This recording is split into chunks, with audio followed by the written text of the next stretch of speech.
हमने शासन देखा है। मैं इसको कुछ 47 में बोलना चाहूंगा।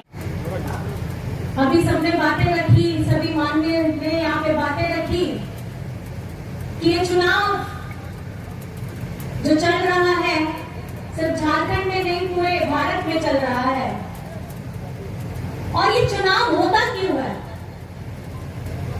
ये चुनाव इसलिए होता है ताकि हम अपना सांसद चुन सके। और सांसद चुनने के लिए हमको 5 साल का इंतजार करना पड़ता है। और ये 5 साल का इंतजार के बाद अब हमारे 2024 में ये वक्त आ गया है कि आप अपना सांसद को चुनिए। हेमंत सोरेन, आप लोगों के आशीर्वाद से 2019 में आप हमारे अपने राज्य का मुखिया बनता है, मुख्यमंत्री बनता है।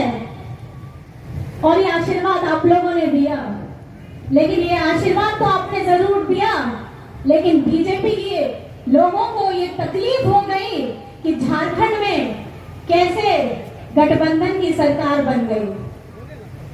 इनको तकलीफ होती है गरीबों से, इनको तकलीफ होती है किसानों से, इनको चिढ़ मचती है मजदूरों से, इनको तकलीफ होती है पिछड़ों से, अल्पसंख्यकों से। लेकिन मैं बताना चाहूंगी, ये हिंद देश के निवासी सभी जन एक हैं, रंग रूप वेशभाषा चाहे अनेक हैं। और यही हमारे यहाँ पे भारत की खूबसूरती है। और हम ऐसे ही जीते हैं और हम झारखंडी ऐसे ही आगे बढ़ते रहेंगे। यहाँ पे सिर्फ उन राज्यों में काम करना चाहते हैं जहाँ पे उनकी अपनी सरकार है, अपनी एनडीए की सरकार है, अपनी भाजपा के लोगों की सरकार है। अगर झारखंड में 2019 में अगर जनता का प्यार, जनता का आशीर्वाद झारखंड मुक्ति मोर्चा के साथ हमारे यहाँ के गठबंधन को मिला है, तो इस अपार आशीर्वाद को आपने कभी सह नहीं पाए, आपसे बर्दाश्त नहीं हुआ, क्योंकि आपको समझ नहीं पाए झारखंडी कभी झुकता नहीं है और झारखंडी का कोई भी मूलवासी कभी भी झुकता नहीं है। यहाँ का व्यक्ति गरीब हो सकता है, हमारे जेब में रुपया कम हो सकता है, गरीब गुरबा हो सकता है, पीड़ित हो सकता है, हमारा दलित भाई हो सकता है, पिछड़ा हो सकता है, अल्पसंख्यक हो सकता है। हम लोग लड़ जाएंगे अपने हक अधिकार के लिए, लेकिन अपना सर कभी नहीं झुकाएंगे। ना शिबू सोरेन जी ने कभी अपना सर झुकाया था पहले, ना हम आज भी झुकाएंगे।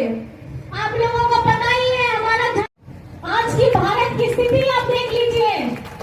एक तरफ पे मणिपुर राज्य चल रहा था, इतने महीनों से चल रहा था, वहां के आदिवासियों के साथ क्या व्यवहार हो रहा था, वहां पे बीजेपी की भी सरकार थी। लेकिन हिम्मत है किसी में कि वहां के मुख्यमंत्री से बोले कि आप इस्तीफा दे दीजिए। किसी ने कुछ नहीं कहा।